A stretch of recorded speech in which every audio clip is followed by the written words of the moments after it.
The patch was already in his hand when the storm hit. Reuben Cass stood at the edge of Highway 550 in the dark, somewhere between Ouray and Silverton, Colorado, the kind of dark that has weight to it, that presses against your eyes like a palm. He held the patch flat against his chest, the way a man holds something he isn't sure he deserves. Black leather backing. White thread. The words stitched small but permanent, Iron Covenant MC, Ridgeway Chapter. He had carried it folded in the inside pocket of his shop Perfecto for 11 months without once unfolding it. 11 months of earning. 11 months of proving. And now the mountain was coming down. Not in rocks. In weather. In the kind of Colorado October storm that the locals describe with a single slow shake of the head, the kind where you don't argue, you move. Lightning cracked above Red Mountain Pass, so close the air smelled burned and metallic, like a welder's shop left open in the rain. The temperature had already dropped 14 degrees since he'd left Ridgeway 40 minutes ago. His 1952 Indian Chief sat on the gravel shoulder, engine ticking as it cooled, chrome fenders beginning to glitter with the first hard pellets of sleet. He should not have come up here alone. But that was the thing about what had happened back in Ridgeway, the thing he couldn't explain to anyone who hadn't lived inside the past 3 years of his life. Some roads you ride because you want to.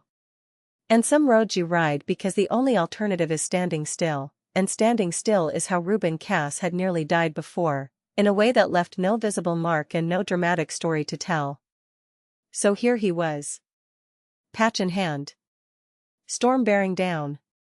And somewhere ahead on this mountain, in a place most maps listed simply as abandoned, see county records, a man named Decker was waiting with the one piece of paper that could either save the club or burn it to nothing. This is the story of that night. And the 3 years that made it necessary.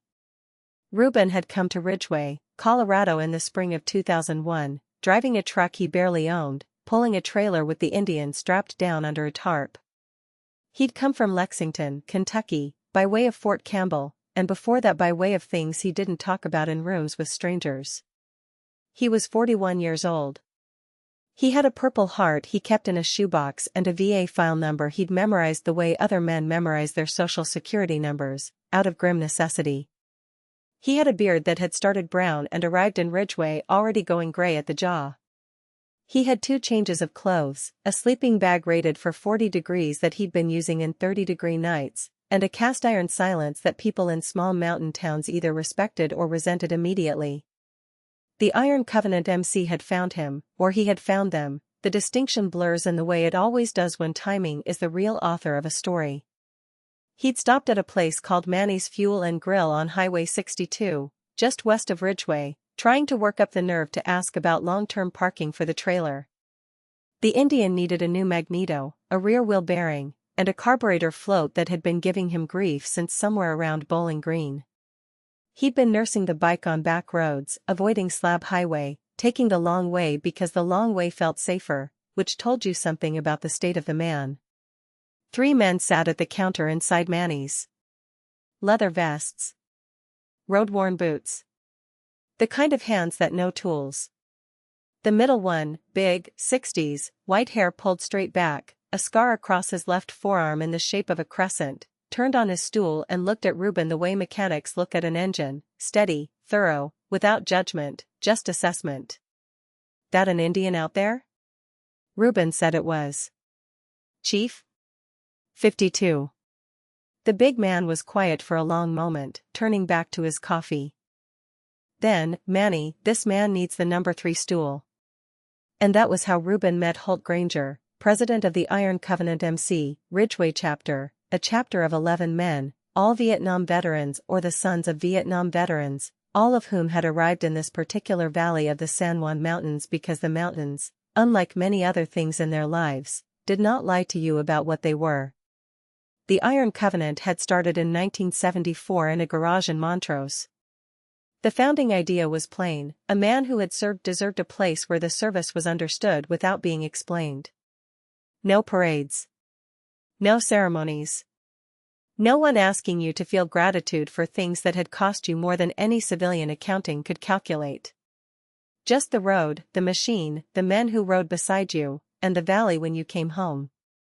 Holt Granger had been 26 in 1974 and had come back from 2 tours in the Mekong Delta with a shrapnel scar and a tremor in his right hand that appeared only when he was very still, which was why, Reuben eventually understood, Holt was almost never fully still.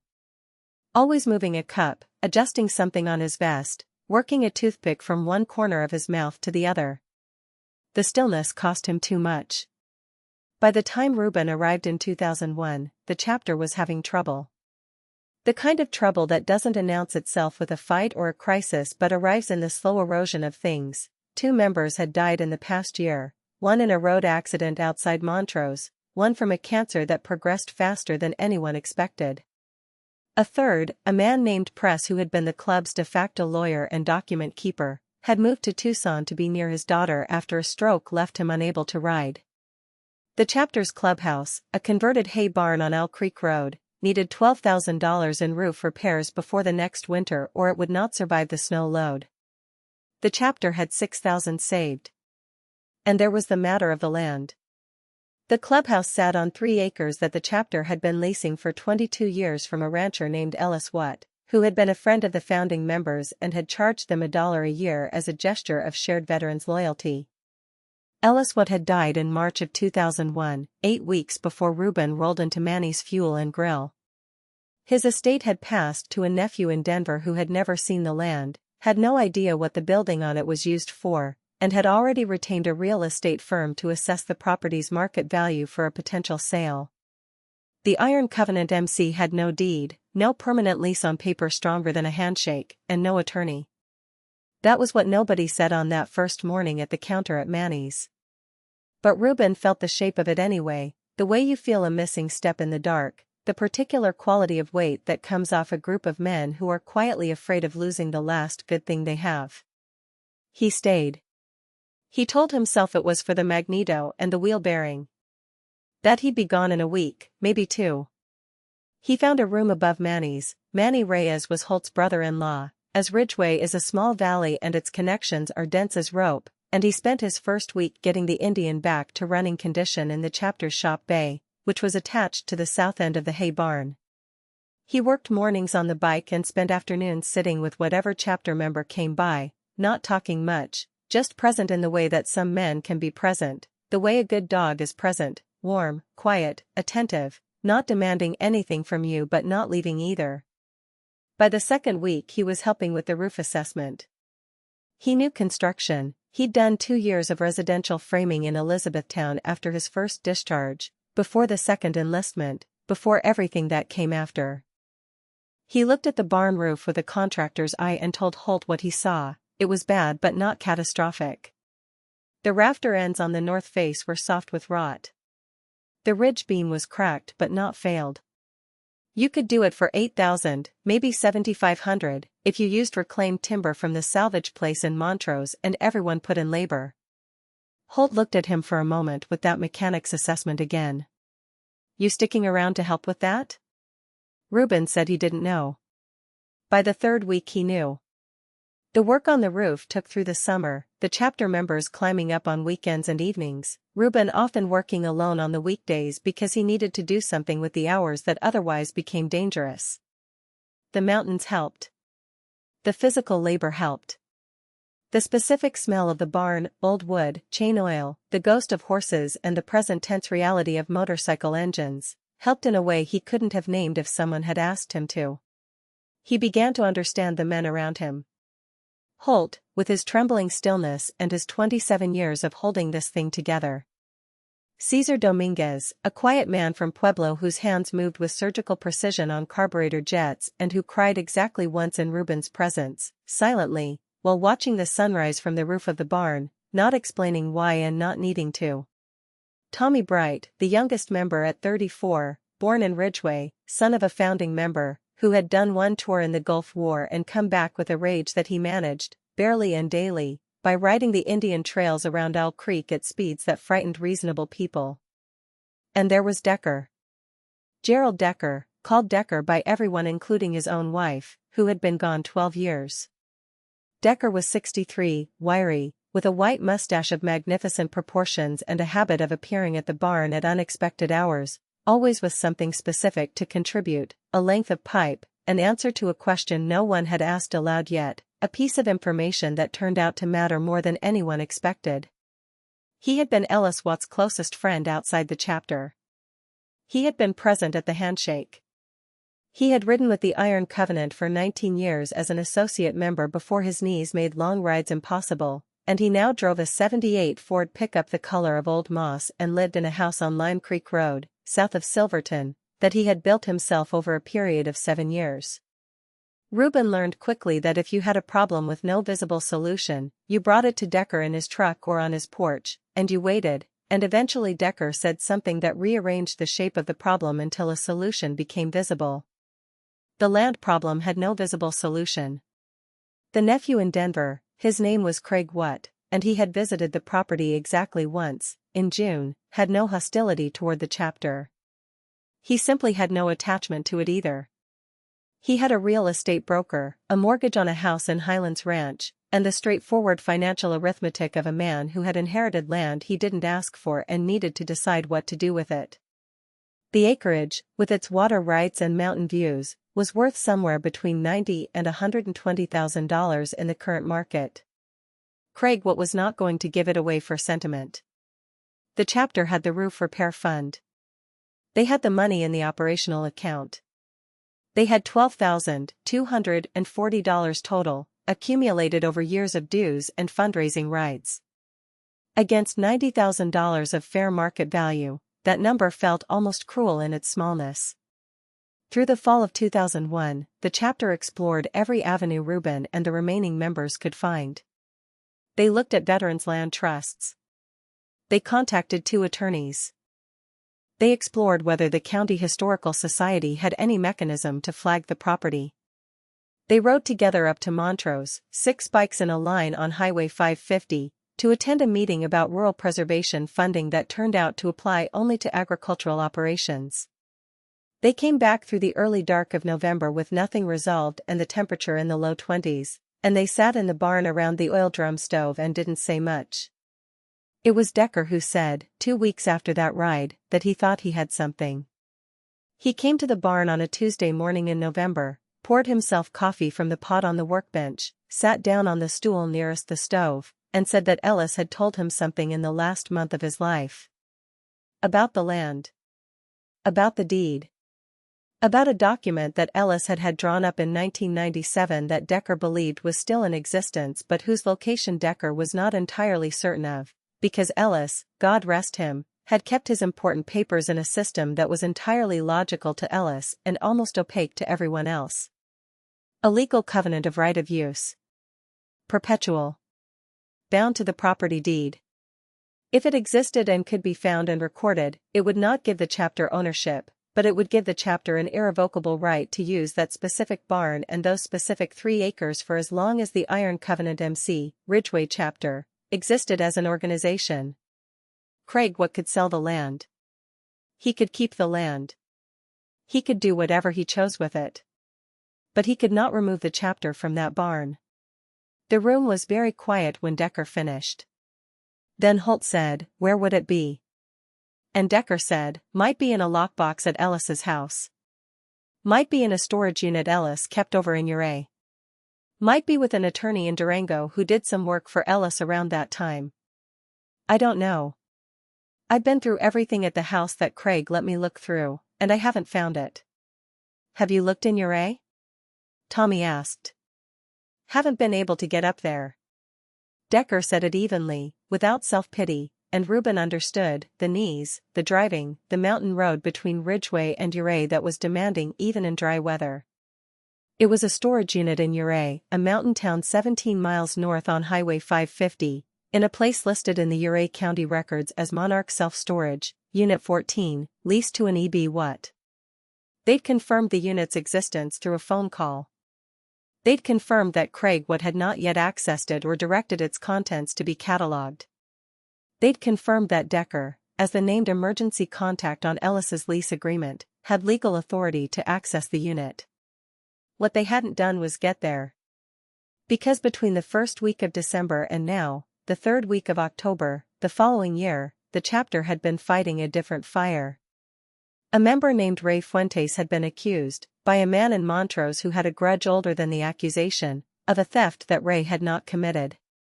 The accusation was specific and detailed and circumstantial enough to require a criminal defense attorney and a preliminary hearing. Ray was 61 years old, diabetic, a Korean War veteran's son, and he had put his savings into the chapter's land fund. The legal defense, which ultimately cleared him completely and took 8 months, had consumed those savings and a portion of the chapter's fund. The land problem had waited.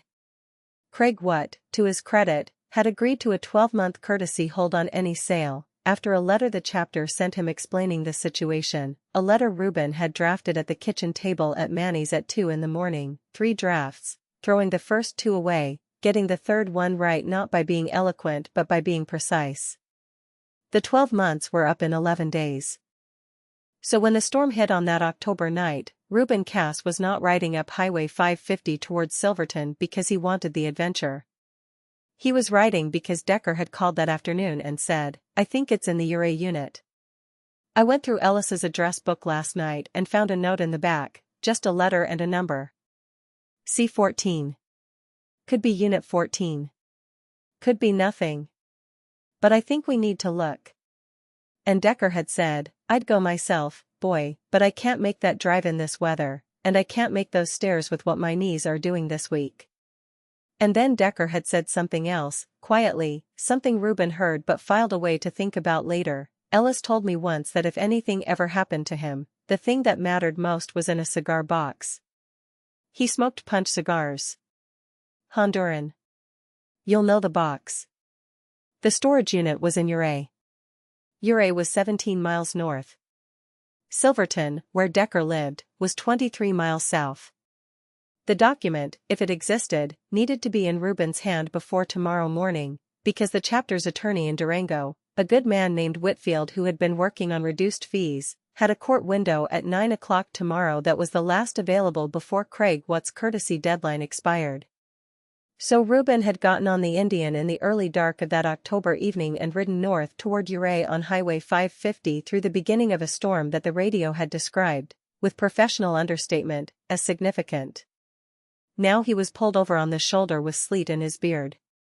The Indian chief idled beneath him with the particular sound of its side valve engine, a deep, uneven throb, almost lazy, like a big animal breathing. The 1952 Chief had an 80 cubic inch motor, a Springer front end, and a hand-shift transmission that required a rider to think one gear ahead at all times, which Reuben found useful because it occupied part of the mind that would otherwise be occupied by things less useful than gear selection. The bike weighed nearly 600 pounds. In dry summer air it was a magnificent, rolling act of mechanical poetry.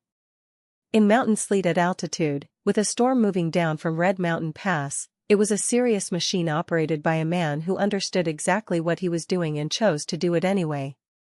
He tucked the patch back into the inside pocket of his jacket. Buttoned the pocket shut. He pulled his gauntlets on tighter, settled his weight, and eased back onto the highway. The road surface was still wet, not yet iced, but the temperature was dropping fast enough that he felt the difference in how the tires tracked the pavement, a subtle looseness at the rear, the bike wanting to follow the crown of the road instead of his input. He slowed to 35, then to 30, and rode in the center of his lane, reading the road the way his first riding instructor, a sergeant named Perkins at Fort Campbell in 1983, had told him to. "Don't look at the road, look through the road, see where it goes before you get there." Lightning hit something on the ridge above him. He didn't flinch. He eased the throttle and felt the bike settle. There is a particular quality to riding a mountain highway alone in a storm at night that cannot be fully communicated to someone who has not done it. The world compresses to a cone of headlight on wet asphalt. Everything outside that cone, the drop on the right side of the road, the rock face on the left, the mountain above, the valley below, exists only as sound and cold and the peripheral suggestion of enormous things. You are very small. The machine beneath you is the only warmth, the only light, the only human thing in a world that is indifferent to your presence in the way that great natural things are indifferent, which is completely and without malice. Reuben had ridden in worse. He'd ridden Highway 1 in a Pacific fog so thick he navigated by the raised lane dots under his tires. He'd ridden through a thunderstorm on I-24 in Tennessee at 3 in the morning after leaving the VA hospital in Nashville without permission because the walls of that room were closing in on him in a way he recognized and feared. He'd ridden this same stretch of 550 in April, 2 years ago, in a late snow that turned the highway white before the plows reached it, following the line of mailboxes along the shoulder to keep his direction. He knew how to ride through things. The Ouray city limits appeared in his headlight at 8:47 that evening, by the small clock on the chief's instrument panel. The town of Ouray sits at 6,800 feet in a box canyon, surrounded on 3 sides by mountains, and entering it from the south on 550 you descend a series of switchbacks that locals call the $1 Million Highway, a name that refers to one of several competing legends, none of which Reuben was thinking about as he came down those switchbacks with sleet building on the tank and both hands working the controls with the focused attention of a surgeon. Monarch Self-Storage was on 5th Street, 3 blocks from the highway, a low cinderblock building painted barn red with white numbers above each unit door. Reuben found Unit 14 at the end of the row, the rolling steel door padlocked with a combination lock whose combination Decker had given him over the phone, Ellis Watt's service number, last 4 digits, reversed. The lock opened. He rolled the door up. Reached inside and found a pull-string light.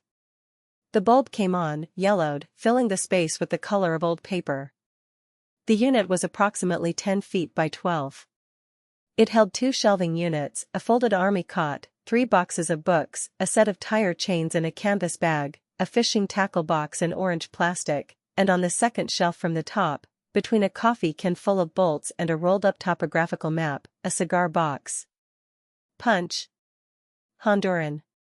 The printing on the lid was dark red and gold. Reuben's hands were cold enough that his fingers were slow on the clasp. He got it open. Inside was a folded piece of paper, a second folded piece of paper beneath it, a coin, a military challenge coin, Army, the insignia of the 25th Infantry Division, and a photograph of 6 men in front of a hay barn, a barn he recognized, with a handwritten date on the back in black marker. July 4, 1974. The first piece of paper, when he unfolded it, was a letter from a Durango attorney named Salazar, dated September 8, 1997, confirming the execution and county recording of a covenant attached to Parcel 3712, Ouray County, for the benefit of the Iron Covenant Motorcycle Club, Ridgeway Chapter. The second piece of paper was a certified copy of that covenant. He stood in the storage unit doorway with sleet blowing sideways past the opening, reading the document under the yellow light, reading it twice, making sure of what it said. His breath came in visible clouds. The document was 4 pages, attached by a rusted staple. The language was legal and precise.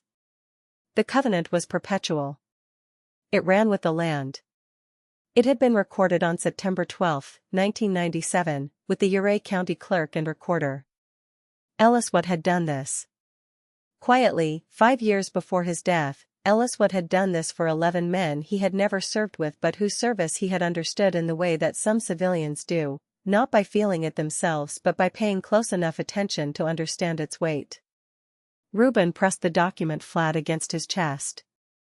The same chest where the patch sat folded in his inside pocket. He stood there for a long moment in the doorway of that storage unit while the storm moved overhead and the yellow light swayed on its pull string and the sleet hissed against the cinder block, and he understood, fully, the weight of what was in his hands. He had been handed back something essential before. He knew what that felt like, the particular impossible lightness of it, like standing up after a long time on your knees. He had been handed it back the first time in a barn in Ridgeway when a big man with a white scar turned on a counter stool and asked about the Indian. And now he was holding the instrument of it, the piece of paper that would do for 11 other men what that morning at Manny's had done for him. He locked the unit.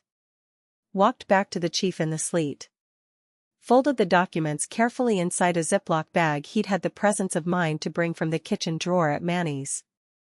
Put the bag inside his jacket, against his body, between the patch and the lining.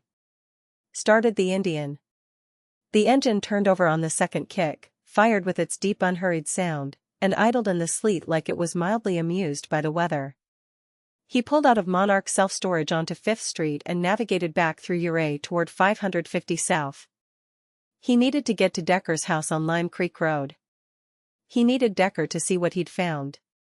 He needed, in a way he hadn't examined yet but could feel building somewhere behind his sternum, Decker to be there when he opened the bag and took the paper out again, because Decker had been Ellis's closest friend, and Ellis had done this without telling anyone except through one note in the back of an address book, and there was something in that, something about the way certain people act without needing witness or acknowledgement, that Reuben wanted Decker to know he understood. The southbound run on 550 was worse than the northbound had been. The storm had settled in. The sleet had transitioned to wet snow somewhere above 6,800 feet, which was exactly the elevation he needed to climb to reach the pass. Red Mountain Pass sits at 11,075 feet. The road up to it from Ouray is a series of switchbacks without guardrails on the outside edge, which, in the dark, in snowfall, means the edge of the road is also the beginning of a drop that varies between 50 and 500 feet, depending on exactly where you are on the mountain. Reuben had ridden this pass 4 times. Never in conditions like this. But the document was against his chest and the engine was warm between his knees, and the road, for now, was still passable. Heavy wet snow but not yet packed, the tire tracks of the last car up through it still visible as dark lines against the white. He took the first switchback at 15 miles an hour, feet ready, body loose, the chief tracking steady. The second at the same speed. The third was tighter and his rear tire slid 2 inches to the outside before he caught it with a light correction and held the line. He breathed. He went on. At the 4th switchback, headlights appeared in his mirrors, a vehicle coming up behind him, faster than it should have been, a truck by the height of the lights, closing the distance with the confidence of someone who knew the road in every season and perhaps was not as worried about conditions as conditions warranted. The truck slowed when it got close enough to see the motorcycle, dropped back to a respectful distance, and Reuben felt the particular gratitude you feel for a stranger who does the right thing without being asked. They climbed the next 4 switchbacks in that formation, the Indian at 15 miles per hour leading, the truck 200 yards behind, the snow thickening between them.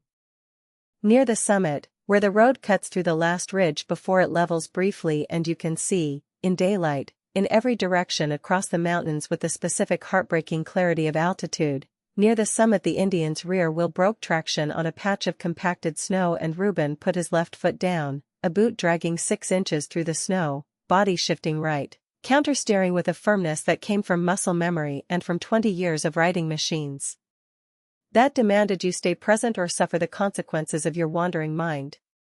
The bike came back under him. He kept moving. He reached the summit marker at 10:43.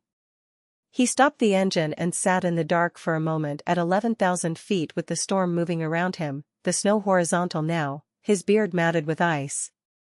His hands, inside the gauntlets, were cold in the deep way, not the surface cold of a hand stuck briefly in cold water, but the bone cold of sustained exposure, the kind that takes an hour of warmth to fully undo. He reached inside his jacket. Felt the documents through the Ziploc bag.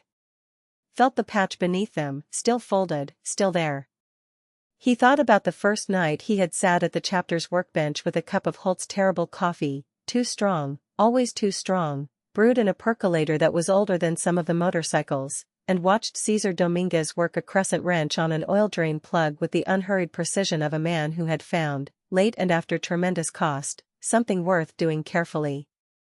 He'd thought that first night, I could stay here. Not forever. Just for now. Just until the magneto is fixed and the weather changes. And then the magneto was fixed and the weather changed and he was still there, because that is how it works, when you find a place that is built to hold men who have been damaged in ways that cannot be described in any waiting room or intake form, built by time and trouble and the specific loyalty of people who have learned that loyalty is the rarest currency and must be kept even when it is inconvenient, especially when it is inconvenient. He started the Indian again. The descent towards Silverton on the south side was longer and gentler than the north face. The snow was deep here but the road was wider and the switchbacks less severe. He came down in second gear mostly, engine braking, the big side valve motor working as a compression brake the way it had been built to do, in an era when mountain roads were the common and expected condition and not the exceptional one. Silverton appeared below him in the valley as a scatter of lights softened by falling snow. A mining town, high and austere, the kind of place that strips away anything non-essential and leaves you with the basic facts. The streets were empty at this hour in this weather. He rode through the town without stopping, turned south on 110, toward Lime Creek Road, and followed the road 4 miles to the driveway of Decker's house. The house was lit. Every window. Reuben noticed this as he came up the drive. Not one window, not the glow of a television, every window, front and side, lit like a house where something had happened or something was about to happen. He stopped the bike and sat in the snow, and the yellow light from Decker's windows fell across the Indians' chrome fenders and made them glow. The front door opened before he reached the porch. Decker stood in the doorway in his work pants and a flannel shirt, mustache silver in the porch light. He looked at Reuben standing there in the snow with ice in his beard, and something moved across his face, relief, and underneath it something older and harder, the specific expression of a man who has been sitting in a lit house waiting for something and not allowing himself to believe it would come. Reuben reached into his jacket. He brought out the Ziploc bag. Decker stepped back from the door to let him in. Reuben came inside and stood on the braided rug in the entryway and unzipped the bag and took out the document, still dry, still flat, and held it out. Decker took it in both hands. He stood under the entryway light, reading. His lips moved slightly, the way a man's lips move when he is reading something that matters, not performing comprehension but actually making sure. He read it through once. Then he turned to the second page, and the third, and the fourth. When he finished he stood very still for a moment. And then his hand found the door frame and he rested against it, not collapsing, just resting, in the way that the body rests when it has been holding tension for a very long time and is finally permitted to let it go. Ellis did this in 97. His voice was steady. He never told a soul. Reuben said nothing. There was nothing useful to say. September. I remember September of 97. I was having the roof done on this house. Ellis came by to look at the work and I asked him what he'd been up to and he said he'd done a thing in Durango, a piece of business, and he seemed satisfied. Decker straightened up. He folded the document the way he had received it, carefully, and looked at the challenge coin still in the Ziploc bag. He reached in and took it out. Turned it over. The 25th Infantry Division. Tropic lightning. That was his father's. Ellis's father was at Guadalcanal. Decker held the coin for a moment, then set it on the table beside the door. He wanted somebody to have it. I think he was hoping this would be found by somebody who understood what it was worth. He looked at Reuben. You should keep it. Reuben started to say no. Then he stopped. He understood what Decker was doing, passing something along in the way that such things get passed, not by transfer of paperwork but by the acknowledgement of one person by another. He reached out and took the coin. They sat at Decker's kitchen table for an hour, the document open on the oilcloth, 2 cups of coffee between them, the snow heavy against the windows. Decker called Holt at 11:30 that night, and Holt picked up on the second ring, which meant Holt had not been sleeping either. Decker said, he found it. Holt said something. Decker said, yeah. Ellis. 1997. Then Decker handed the phone to Reuben, and Holt Granger said something that Reuben would not repeat to anyone afterward, something said in the register of a 63-year-old man at 11:30 at night who has been holding fear in both hands for 12 months and has just been given permission to set it down. It was a short thing. Simple. But it went into Reuben's chest and stayed there. The document reached the attorney Whitfield in Durango by 7:30 the next morning, faxed from the counter of the gas station in Silverton because neither Decker nor Reuben owned a fax machine and neither saw any reason to apologize for that. Whitfield had it reviewed, confirmed, and filed with the court by 9 o'clock.